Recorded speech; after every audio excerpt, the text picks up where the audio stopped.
حلیمہ کی گود میں ہمارے حضور صلی اللہ تعالی علیہ وسلم مکہ سے 150 کلومیٹر دور ایک بستی تھی جس کا نام بنو سعد تھا۔ حضور صلی اللہ تعالی علیہ وسلم کی پیدائش کے ایک ہفتے کے بعد بنو سعد کی 10 عورتیں اپنی اپنی سواری لے کر مکہ کی طرف کسی دودھ پینے والے بچے کی تلاش میں نکلی۔ اس زمانے میں عورتوں کے لیے روزی کا یہی ایک ذریعہ تھا کہ وہ عورتیں مالدار گھرانوں کے بچوں کو اپنے گھر لا کر انہیں دودھ پلاتی، اور پھر جب وہ بچے تھوڑا بڑے ہو جاتے تو انہیں ان کے ماں باپ کو واپس کر آتی، اور اس کے بدلے میں ان بچوں کے ماں باپ دودھ پلانے والی عورت کو بہت زیادہ پیسہ اور تحفے دیتے تھے۔ اسی امید میں بنو سعد کی 10 عورتیں مکہ کی طرف اپنی اونٹنیاں لے کر چلی۔ انہی عورتوں میں حضرت حلیمہ سعدیہ بھی تھی۔ حضرت حلیمہ سعدیہ کے گھر بہت زیادہ غریبی تھی۔ ان کے شوہر کو کوئی کام نہ ملتا، پھر بکری چرا کر انہی کے دودھ پر دن رات گزارا ہوتا تھا۔ حلیمہ سعدیہ کے گھر میں ایک اونٹنی بھی تھی، لیکن وہ بہت زیادہ کمزور ہو چکی تھی، کیونکہ بنو سعد قبیلے میں گھاس بھی بہت کم اگتی تھی، اس لیے جانوروں کو بھی صحیح سے چارہ نہیں مل پاتا تھا۔ حلیمہ سعدیہ اپنی اسی کمزور اونٹنی کو لے کر مکہ کی طرف ان 10 عورتوں کے ساتھ چل پڑی تاکہ انہیں بھی کوئی دودھ پیتا بچہ مل جائے، جس کی وجہ سے ان کے گھر میں بھی 4 پیسے آنے لگے۔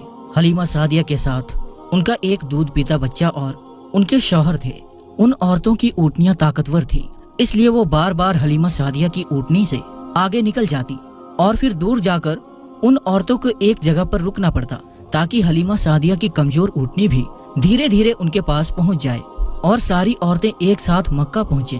ان عورتوں کو بار بار حلیمہ سعدیہ کے لیے رکنا پڑتا تھا، اس لیے آخر ان عورتوں نے حلیمہ سعدیہ سے کہا کہ اے حلیمہ، تمہاری وجہ سے ہمیں بار بار رکنا پڑتا ہے، دھوپ بھی بہت تیز ہے، اس لیے اگر تم اجازت دو تو ہم نکل جائیں اور تم دھیرے دھیرے اپنی اسی اونٹنی سے آتی رہنا۔ حلیمہ سعدیہ بیچاری اس وقت کیا جواب دیتی؟ انہوں نے کہہ دیا کہ ہاں ٹھیک ہے، تم لوگ میری وجہ سے پریشانی مت اٹھاؤ، جاؤ تم سب نکل جاؤ، میں اپنے شوہر کے ساتھ دھیرے دھیرے آ رہی ہوں۔ 2 دن سفر کے بعد یہ 9 عورتیں پہلے ہی مکہ پہنچ گئی، اور مکہ میں جتنے بھی مالدار گھرانے تھے ان کے گھروں سے کوئی نہ کوئی دودھ پینے والا بچہ لے لیا۔ روایتوں میں آتا ہے کہ یہ 9 عورتیں سب سے پہلے ہمارے حضور صلی اللہ تعالی علیہ وسلم کے گھر آتی، لیکن جب معلوم ہوتا کہ اس بچے کا باپ نہیں ہے اور یہ بچہ یتیم ہے تو وہ اسے لینے سے انکار کر دیتی اور کہتی، ارے ہم اتنی دور سفر کر کے اس لیے آئے ہیں تاکہ بچے کے باپ سے ہمیں کچھ پیسے اور خرچہ مل جائے، یہ بچہ تو یتیم ہے، اس سے ہمیں کیا ملے گا۔ اس لیے ساری عورتوں نے ہمارے حضور صلی اللہ تعالی علیہ وسلم کو لینے سے انکار کر دیا اور مکہ کے مالدار بچوں کو لے کر چلی گئی۔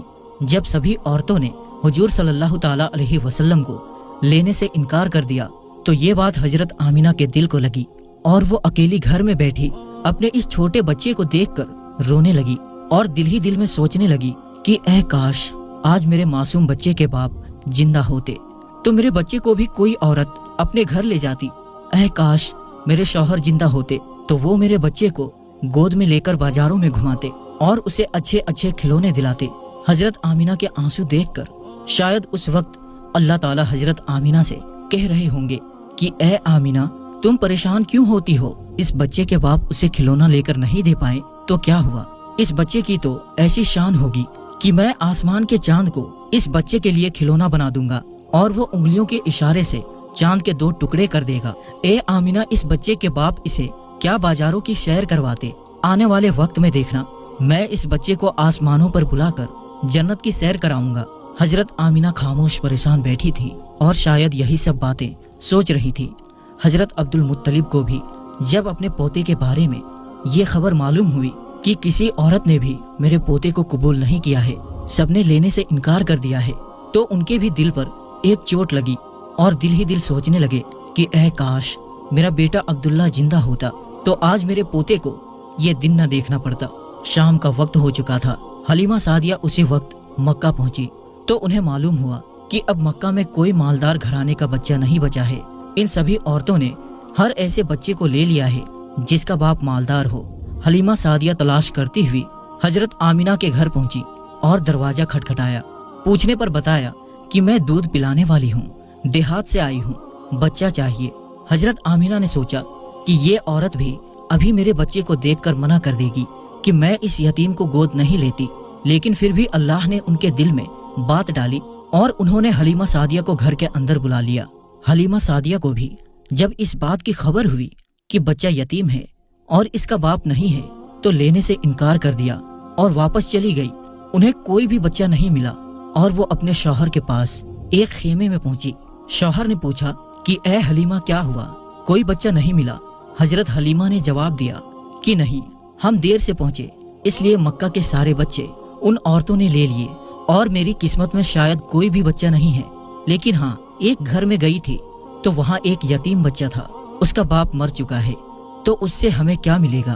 جب باپ ہی نہیں تو پھر ہمیں پیسے اور تحفے کون دے گا؟ اس لیے میں نے اس بچے کو لینے سے انکار کر دیا۔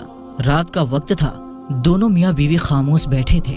حضرت حلیمہ کی گود میں جو بچہ تھا وہ بہت زیادہ رو رہا تھا کیونکہ وہ 2 دن سے بھوکا تھا، اور حضرت حلیمہ کے سینے میں بالکل بھی دودھ نہیں بچا تھا کیونکہ حضرت حلیمہ نے بھی کئی دنوں سے کچھ نہیں کھایا تھا، اس لیے بھوک کی وجہ سے ان کے سینے میں بھی دودھ آنا بند ہو گیا تھا۔ اچانک خاموشی توڑتے ہوئے ان کے شوہر نے اپنی بیوی حلیمہ سے کہا کہ اے حلیمہ، ویسے بھی ہمیں کوئی بچہ نہیں ملا ہے اور ہم اتنی دور کا سفر کر کے مکہ آئے ہیں، کل صبح ہمیں واپس جانا ہے، اس لیے میں مناسب سمجھتا ہوں کہ تم جاؤ اور اسی یتیم بچے کو لے کر آؤ۔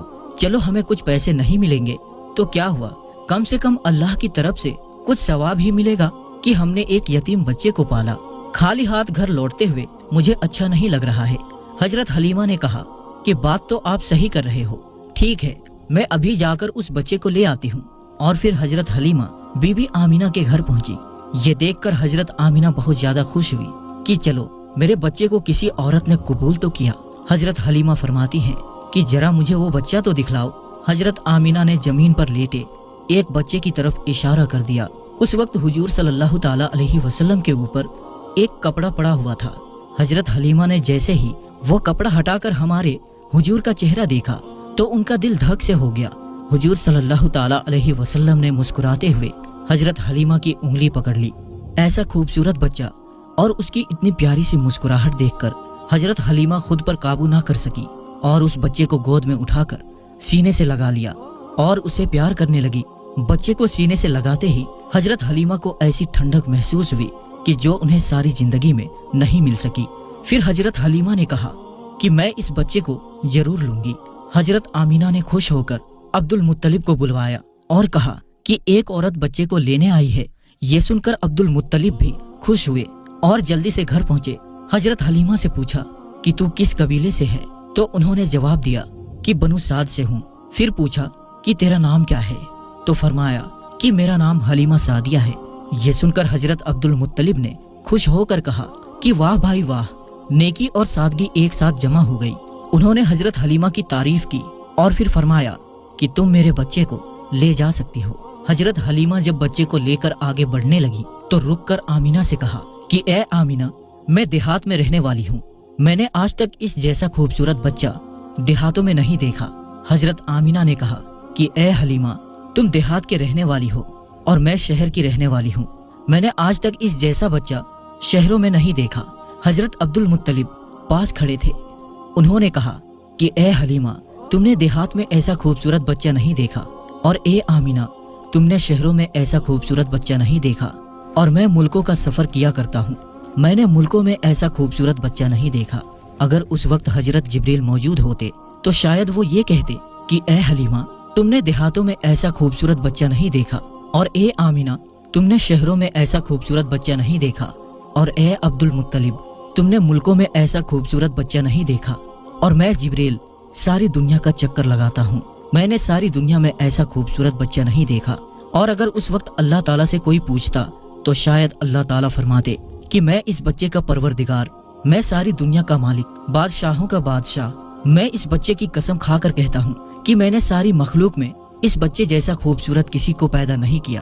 حضرت حسان نے ہمارے حضور صلی اللہ تعالی علیہ وسلم کی تعریف کرتے ہوئے ایک بار فرمایا تھا کہ اے ہمارے حضور صلی اللہ تعالی علیہ وسلم، آپ سے زیادہ حسین میں نے کسی کو نہیں دیکھا، اور آپ سے زیادہ خوبصورت انسان کسی عورت نے نہیں پیدا کیا۔